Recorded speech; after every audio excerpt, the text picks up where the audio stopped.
tear the business. We're here with my man, Steve Garvey, my first baseman. If I had a baseball team to run, you'd be my first baseman. You like short first baseman, now that move around. Got it done. Yeah. Steve, your thoughts on the implementation of the new way we playing baseball with the buzzer, with can't break the double play. Right. What's your thoughts on that?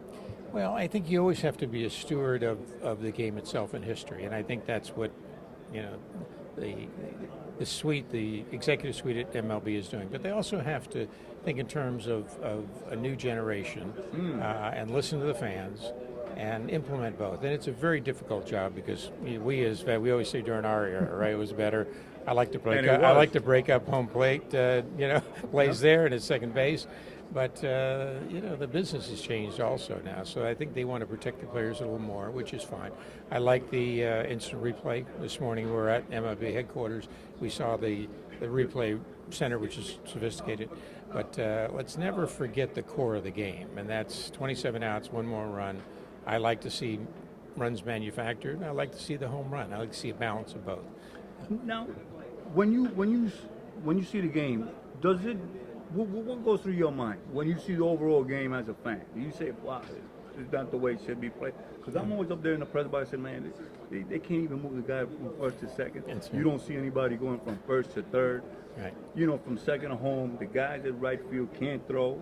Yeah. You say to yourself, what's going on? And a lot bigger, a lot better, sure. Supposedly. And well, I've always believed in talent, and I also believe there's a place for sabermetrics too. And I think if you blend them the right way, it's good for the game.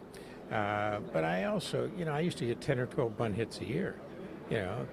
Third baseman would play in and get 5 or 6 more singles that way. I'd hit and run. 40 points on your batting average. Absolutely, right? So you got to be smart. The most difficult thing to do in sports is hitting a ball. So cover the plate, hit the ball the other way, drop a bunt down.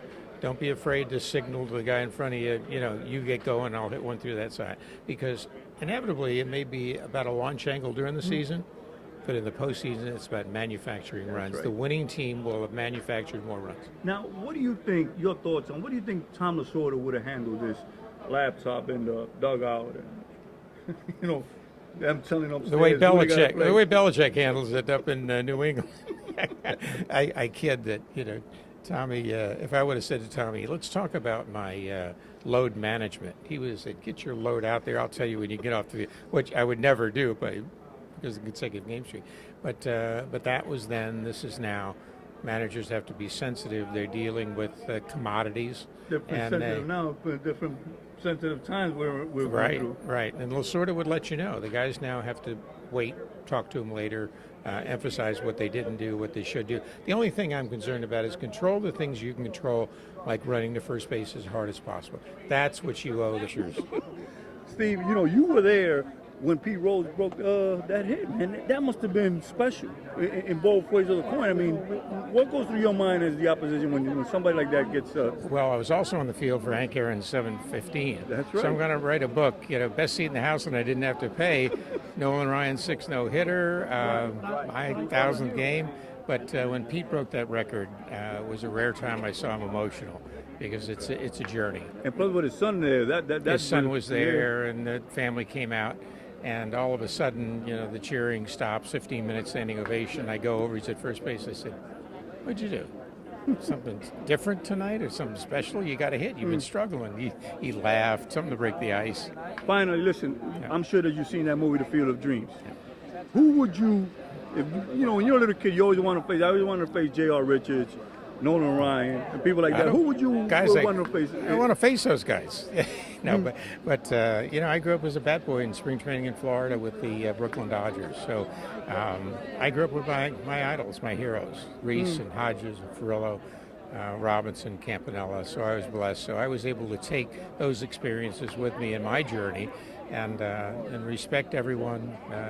I always said I feared no one, but respected everyone because I love the game and want the game to be put first. And the game loves you very much. It still loves you. You know something?